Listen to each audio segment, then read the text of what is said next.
Assalamualaikum warahmatullahi wabarakatuh. Selamat datang di Salaf Wisdom.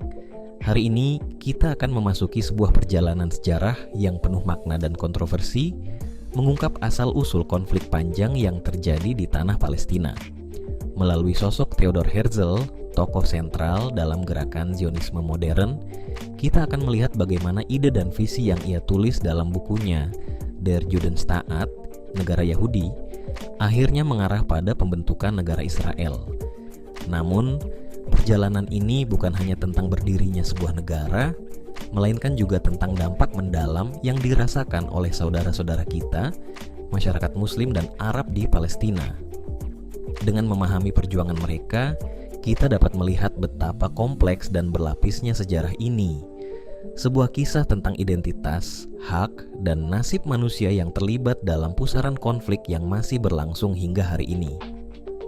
Sebelum kita membahas pertanyaan-pertanyaan spesifik dari perjalanan Herzl hingga dampak berkepanjangan yang diakibatkan, mari kita resapi setiap langkah dalam kisah ini.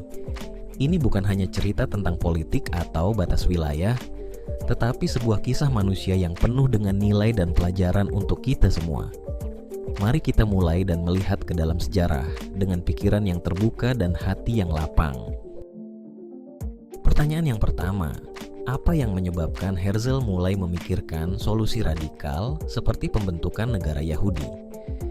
Theodor Herzl mulai mempertimbangkan solusi radikal seperti pembentukan negara Yahudi karena menyaksikan tingginya diskriminasi dan antisemitisme di Eropa pada akhir abad ke-19. Sebagai seorang jurnalis, Herzl kerap menghadapi dan mendengar kasus-kasus di mana Yahudi mengalami diskriminasi dan penganiayaan, khususnya di wilayah-wilayah Eropa Timur. Dia merasa bahwa Yahudi tidak pernah benar-benar dianggap sebagai warga setara dalam masyarakat Eropa, dan oleh karena itu mereka selalu berada dalam posisi rentan. Herzl merasa bahwa satu-satunya solusi untuk melindungi mereka adalah dengan mendirikan sebuah negara yang bisa menjadi rumah dan perlindungan bagi seluruh orang Yahudi.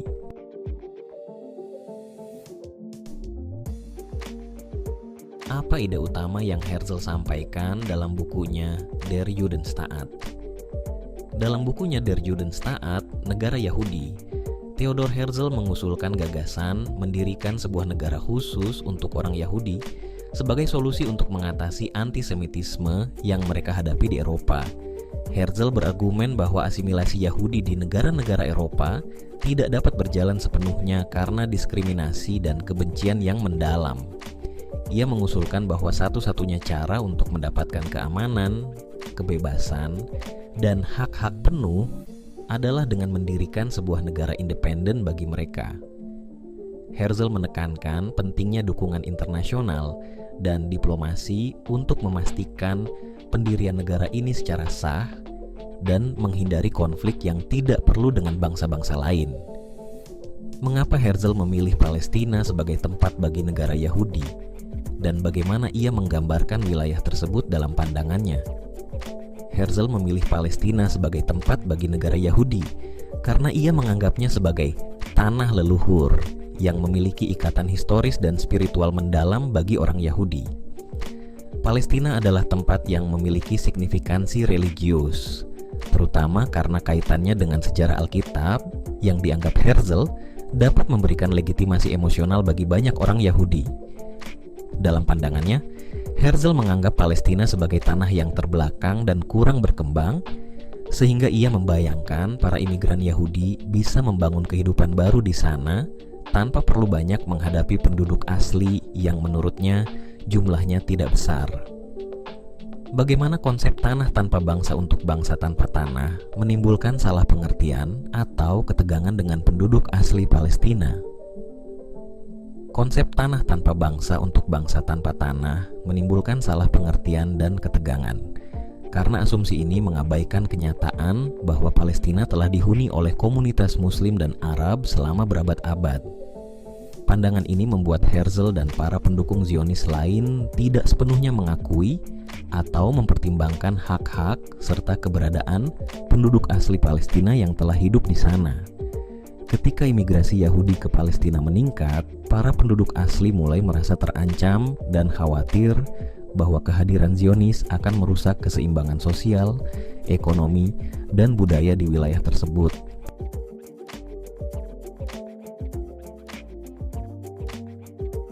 Bagaimana reaksi awal komunitas Muslim dan Arab di Palestina terhadap gerakan Zionis yang dipimpin Herzl? Reaksi awal komunitas Muslim dan Arab di Palestina terhadap gerakan Zionis yang dipimpin oleh Herzl cenderung skeptis namun waspada.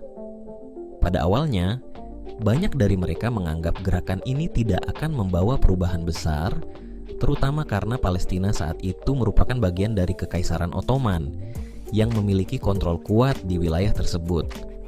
Namun, ketika jumlah imigran Yahudi terus meningkat dan Zionisme memperoleh dukungan internasional, masyarakat Palestina mulai melihat gerakan ini sebagai ancaman yang nyata terhadap tanah dan masa depan mereka. Mereka khawatir bahwa gerakan ini bukan sekadar upaya migrasi, tetapi sebuah proyek kolonial yang bertujuan menguasai wilayah mereka. Apa kekhawatiran utama masyarakat Palestina ketika mereka melihat semakin banyak orang Yahudi bermigrasi ke tanah mereka? Kekhawatiran utama masyarakat Palestina adalah bahwa migrasi Yahudi yang terus meningkat akan mengancam kepemilikan mereka atas tanah dan mengubah komposisi demografis wilayah tersebut. Mereka takut bahwa tanah yang selama ini mereka diami secara turun-temurun akan hilang, terutama karena banyak imigran Yahudi membeli lahan dari pemilik tanah kaya atau dari pemerintah Ottoman tanpa melibatkan masyarakat lokal. Selain itu, masyarakat Palestina khawatir bahwa mereka akan kehilangan kendali atas perekonomian dan budaya mereka, mengingat kedatangan para imigran membawa perubahan yang berbeda dengan cara hidup tradisional yang sudah lama mereka anut. Bagaimana perubahan sosial dan ekonomi akibat imigrasi Yahudi mulai mempengaruhi kehidupan komunitas Muslim di Palestina? Imigrasi Yahudi mulai membawa perubahan besar dalam aspek sosial dan ekonomi yang langsung mempengaruhi kehidupan komunitas Muslim di Palestina. Secara ekonomi, para imigran Yahudi memperkenalkan metode pertanian dan industri yang lebih modern, serta membangun infrastruktur baru. Namun, hal ini juga menyebabkan naiknya harga tanah, serta mendorong sebagian penduduk Palestina kehilangan lahan mereka karena terpaksa menjualnya. Secara sosial, muncul ketegangan karena komunitas Yahudi sering hidup dalam pemukiman-pemukiman terpisah, menciptakan jurang perbedaan yang semakin besar antara komunitas Yahudi dan Muslim. Akibatnya, banyak masyarakat Muslim Palestina yang mulai merasa terpinggirkan di tanah mereka sendiri, yang kemudian memicu ketidakpuasan dan perlawanan yang lebih besar.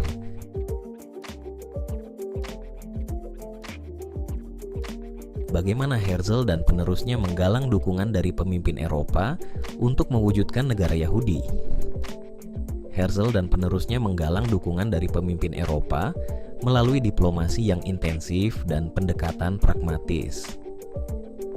Herzl sendiri bertemu dengan tokoh-tokoh penting seperti Sultan Ottoman, Kaisar Jerman, dan pejabat pemerintah Inggris dengan menawarkan berbagai keuntungan politik dan ekonomi. Herzl berusaha meyakinkan para pemimpin Eropa bahwa pembentukan negara Yahudi di Palestina bisa menguntungkan kepentingan kolonial mereka di Timur Tengah. Setelah Herzl wafat pada 1904, penerusnya melanjutkan pendekatan ini terutama kepada Inggris yang memiliki pengaruh kuat di wilayah tersebut.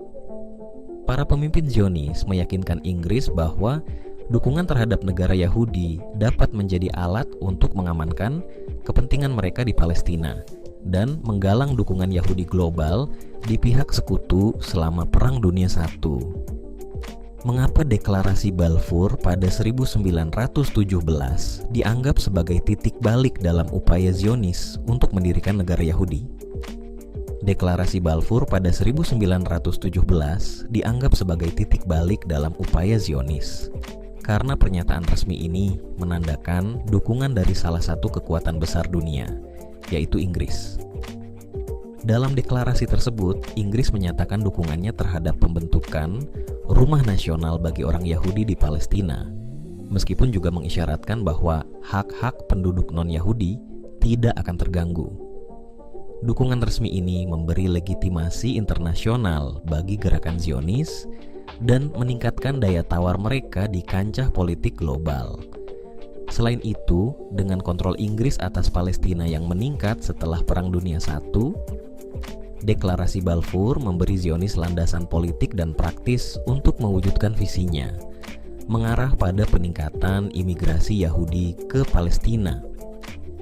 Bagaimana komunitas Muslim dan Arab Palestina merespons deklarasi Balfour dan apa dampak deklarasi tersebut terhadap hubungan mereka dengan Inggris? Komunitas Muslim dan Arab Palestina merespons deklarasi Balfour dengan rasa terkejut, marah, dan penolakan yang kuat. Mereka melihat deklarasi ini sebagai ancaman langsung terhadap hak mereka atas tanah, identitas, dan masa depan mereka di Palestina. Penduduk Palestina merasa bahwa Inggris tidak adil karena mendukung pembentukan Rumah Nasional bagi kaum Yahudi di tanah yang telah mereka diami selama berabad-abad tanpa konsultasi atau persetujuan dari penduduk asli. Dampaknya, hubungan antara komunitas Arab Palestina dan Inggris memburuk secara signifikan dengan banyaknya perlawanan yang semakin meningkat terhadap kekuasaan Inggris.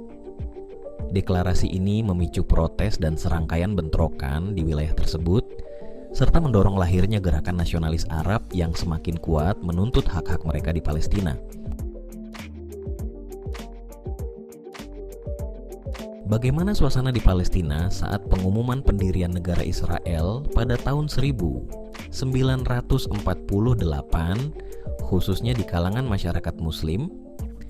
Saat pengumuman pendirian negara Israel pada tahun 1948, suasana di Palestina penuh dengan ketegangan, ketidakpastian, dan ketakutan, khususnya di kalangan masyarakat Muslim. Bagi mereka, pengumuman ini menandakan dimulainya babak baru yang kelam, karena mereka menyadari bahwa hak mereka atas tanah dan identitas mereka sebagai masyarakat Palestina kini berada dalam bahaya.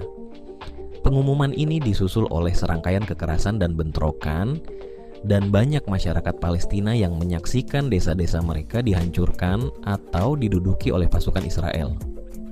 Banyak yang merasakan ketidakadilan yang mendalam, terutama karena mereka merasa terpinggirkan di tanah air mereka sendiri, tanpa pilihan selain melarikan diri atau menghadapi ketidakpastian besar di bawah kekuasaan baru. Apa yang dialami oleh keluarga-keluarga Palestina yang terpaksa meninggalkan rumah mereka dan bagaimana mereka beradaptasi di tengah ketidakpastian. Keluarga-keluarga Palestina yang terpaksa meninggalkan rumah mereka mengalami trauma yang sangat mendalam. Dalam keadaan panik, banyak dari mereka melarikan diri hanya dengan membawa barang-barang seadanya, meninggalkan harta, tanah, dan kenangan yang telah ada selama generasi. Mereka berpindah-pindah dari satu tempat pengungsian ke tempat lain, dengan banyak yang akhirnya menetap di kamp-kamp pengungsi di negara-negara tetangga seperti Yordania, Lebanon, dan Suriah. Hidup dalam ketidakpastian menjadi bagian dari keseharian mereka. Mereka harus beradaptasi dengan kondisi kemiskinan dan keterbatasan, sambil berharap dapat kembali ke rumah mereka suatu hari nanti. Kendati demikian, mereka berupaya mempertahankan identitas dan tradisi mereka, meskipun berada jauh dari tanah asal mereka. Bagaimana peristiwa Nakba, eksodus massal warga Palestina, menggambarkan rasa kehilangan dan penderitaan masyarakat Palestina? Peristiwa Nakba, yang berarti malapetaka atau bencana besar dalam bahasa Arab, menggambarkan rasa kehilangan dan penderitaan yang mendalam bagi masyarakat Palestina. Nakba melibatkan eksodus massal lebih dari 700.000 warga Palestina yang dipaksa meninggalkan tanah dan rumah mereka karena konflik yang terjadi pada 1948. mereka kehilangan tanah, rumah, hak, serta kehidupan yang telah mereka bangun selama berabad-abad. Bagi masyarakat Palestina, Nakba bukan hanya berarti kehilangan fisik, tetapi juga rasa kehilangan identitas, harapan, dan hak atas tanah yang mereka anggap sebagai bagian dari diri mereka. Trauma dan penderitaan dari peristiwa ini masih dirasakan hingga generasi-generasi berikutnya, karena banyak keluarga yang hidup sebagai pengungsi hingga kini menginginkan hak untuk kembali ke tanah asal mereka. Apa saja konsekuensi jangka panjang dari berdirinya negara Israel terhadap masyarakat Palestina hingga hari ini? Berdirinya negara Israel membawa dampak jangka panjang yang sangat signifikan terhadap masyarakat Palestina, baik di dalam wilayah Israel maupun di daerah pendudukan seperti tepi barat dan Gaza. Konsekuensi ini meliputi kehilangan tanah dan status pengungsi bagi jutaan warga Palestina yang hingga kini masih tinggal di kamp-kamp pengungsian di berbagai negara tanpa status kewarganegaraan tetap. Konflik yang berkelanjutan juga menyebabkan ketidakstabilan ekonomi, keterbatasan akses ke layanan dasar seperti pendidikan dan kesehatan, serta hambatan mobilitas yang signifikan bagi warga Palestina di bawah pendudukan. Konsekuensi ini menciptakan generasi yang tumbuh dalam kondisi ketidakpastian, keterbatasan ekonomi, dan kurangnya akses ke hak-hak dasar. Bagaimana perjuangan untuk hak-hak pengungsi Palestina menjadi isu yang belum terselesaikan? Perjuangan untuk hak-hak pengungsi Palestina menjadi isu yang belum terselesaikan karena status dan hak mereka terus menjadi pokok perdebatan dalam berbagai negosiasi damai yang tidak mencapai kesepakatan final. Salah satu tuntutan utama masyarakat Palestina adalah hak untuk kembali, yaitu hak bagi para pengungsi dan keturunan mereka untuk kembali ke tanah yang mereka tinggalkan atau dipaksa tinggalkan pada 1948. Namun, Israel menolak tuntutan ini karena khawatir akan dampaknya terhadap demografi negara tersebut. Ketidakmampuan untuk menyelesaikan masalah pengungsi telah memperparah konflik dan membuat solusi dua negara semakin sulit tercapai, dengan ribuan keluarga Palestina yang masih hidup dalam kondisi pengungsian tanpa hak yang jelas atau kepastian tentang masa depan mereka.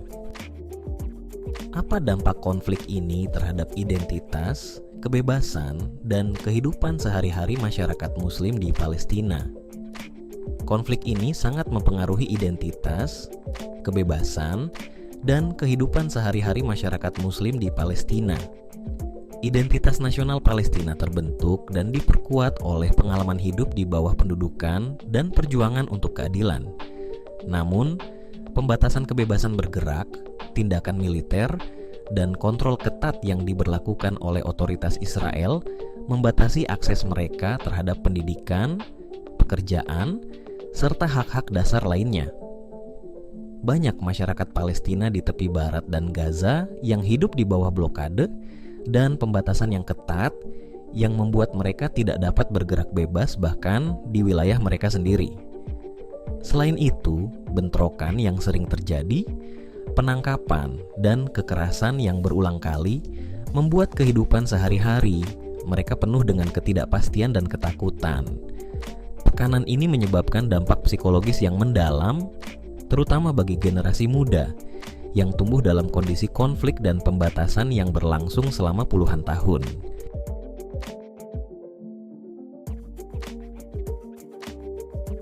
Bagaimana ini mengajak penonton untuk merenungkan dua sisi dari perjuangan yang bertentangan ini? Kisah konflik antara Israel dan Palestina mengajak penonton untuk merenungkan dua sisi perjuangan yang sangat bertentangan, yaitu perjuangan bagi negara dan identitas satu pihak dengan perjuangan hak hidup dan martabat pihak lainnya. Di satu sisi, kita melihat perjuangan bangsa Yahudi yang mencari tempat perlindungan dan keamanan setelah berabad-abad mengalami penganiayaan dan diskriminasi. Di sisi lain, kita melihat masyarakat Palestina yang berjuang untuk mempertahankan tanah mereka yang telah mereka huni selama generasi dan hak mereka untuk hidup dengan martabat di tanah yang mereka sebut rumah. Ini membuka ruang untuk memahami bahwa Konflik ini bukan sekadar tentang teritorial atau politik semata, melainkan tentang hak asasi manusia, rasa aman, dan pengakuan akan eksistensi setiap bangsa. Melalui pandangan yang lebih luas, penonton diajak untuk mengerti bahwa kedamaian yang sejati hanya dapat tercapai jika kedua belah pihak, dengan segala perbedaan mereka, dapat memahami dan menghormati kebutuhan dan hak masing-masing. Apa yang dapat kita pelajari tentang konflik identitas dan martabat dari sejarah ini? Dari sejarah konflik ini, kita dapat belajar bahwa identitas dan martabat adalah hal yang sangat berharga dan tak ternilai bagi setiap individu atau bangsa. Bagi orang Yahudi, identitas mereka sebagai bangsa yang telah lama terpinggirkan membuat kebutuhan untuk memiliki negara sendiri sangat penting untuk menjaga martabat dan keselamatan mereka. Sementara itu, bagi orang Palestina, identitas mereka sebagai masyarakat yang telah lama tinggal di Palestina menjadikan hak atas tanah dan pengakuan atas keberadaan mereka sebagai suatu bangsa yang merdeka sangat penting. Konflik ini mengajarkan kita bahwa ketika identitas suatu kelompok terancam atau tidak dihormati, maka martabat mereka menjadi terluka, dan ketika martabat itu diinjak-injak, rasa keadilan dan perdamaian sulit terwujud. Penyelesaian konflik ini memerlukan pemahaman mendalam tentang rasa memiliki dan martabat yang menjadi landasan perjuangan kedua belah pihak. Bagaimana kisah ini menggambarkan konflik antara kebutuhan akan keamanan satu bangsa dan hak untuk hidup damai di tanah sendiri bagi bangsa lain? Kisah ini menggambarkan konflik yang mendalam antara kebutuhan satu bangsa untuk mencari keamanan dan hak bangsa lain untuk hidup damai di tanah mereka sendiri. Bagi Israel, pembentukan negara Yahudi di Palestina dilatar belakangi oleh kebutuhan untuk memiliki tempat aman setelah mengalami penganiayaan dan genosida yang terjadi di Eropa. Keamanan menjadi hal yang sangat penting bagi mereka untuk melindungi masa depan dan eksistensi bangsa Yahudi. Namun, bagi masyarakat Palestina, keberadaan negara Israel di tanah yang mereka anggap sebagai rumah mereka, tanpa adanya pengakuan terhadap hak mereka, membawa penderitaan, pengungsian, dan ketidakpastian yang mendalam. Konflik ini menunjukkan betapa pentingnya mencari jalan tengah di mana kebutuhan akan keamanan dan hak untuk hidup damai dapat dihormati bersama. Kisah ini menantang kita untuk berpikir tentang bagaimana dua bangsa yang memiliki hak sah untuk merasa aman dan dihormati dapat berdamai dan berkoeksistensi dalam tanah yang sama, tanpa saling merugikan atau menyingkirkan keberadaan satu sama lain. Jika Anda tertarik untuk lebih mendalami pemikiran peradaban, Salaf Wisdom adalah tempat yang tepat untuk Anda. Channel ini mengajak kita untuk merenung dan belajar dari warisan pemikiran yang abadi, serta mengaplikasikannya dalam kehidupan sehari-hari. Jangan lupa untuk mendukung Salaf Wisdom dengan mengikuti, berinteraksi, dan berbagi konten-konten yang menginspirasi agar kita bersama-sama bisa menyebarkan kebaikan dan pengetahuan yang bermanfaat bagi umat.